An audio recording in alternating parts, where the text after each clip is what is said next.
آج کل بہت رواج آ گیا ہے نا کہنے کا کہ ہم اس بات پہ یقین نہیں کرتے، ہم اس بات پہ یقین نہیں کرتے. تو کچھ چیزوں پہ آپ بھلے یقین نہ کریں، مگر اگر فرض کریں کہ آپ کے بڑے کہتے ہیں کہ ہمارے ارد گرد ایسی ہستیاں ہیں جو ہمیں نظر نہیں آتی، وہ اچھی بھی ہیں اور وہ ہمیں نقصان بھی پہنچا سکتی ہیں، تو آپ بھلے اس بات پہ یقین نہ کریں، مگر آپ یہ دیکھیں کہ اس کے عوض وہ آپ کو کیا کہتے ہیں. اگر وہ آپ کو کہتے ہیں کہ اللہ کا نام لیا کریں تو آپ کو خوف نہیں آئے گا. کبھی آپ کہتے ہیں ہمیں کوئی پریزنس فیل ہوتی ہے، کبھی آپ کہتے ہیں ہمیں کوئی سائے فیل ہوتے ہیں، تو اس کا یہ جواب نہیں ہوتا کہ ان کو ڈاکٹر پہ لے جائیں جی کہ ان کا کوئی دماغی توازن خراب ہے. بات یہ ہے کہ آپ کو جھانکا بھی پڑ سکتا ہے اور چیزیں ہوتی بھی ہیں. تو اس پہ اگر آپ کو کہا جائے کہ آپ آیت کرسی پڑھ لیں، اس پہ آپ کو کہا جائے کہ آپ سورہ فلق سورہ ناس اگر 2-4 دفعہ دن میں پڑھ لیں، آپ اللہ کو یاد کر لیں، کوئی ذکر کر لیا کریں، تو اس میں برائی تو کوئی نہیں ہے نا.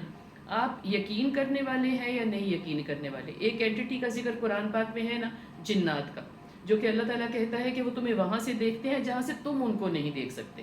بس اتنی بات ہی کافی ہے کہ آپ کو اگر کسی بہانے سے، کسی آپ کے ماننے نہ ماننے کے حوالے سے بھی صرف یہ کہا جا رہا ہے کہ اللہ کا نام لے لیں. آپ بتائیں کوئی قباحت ہے؟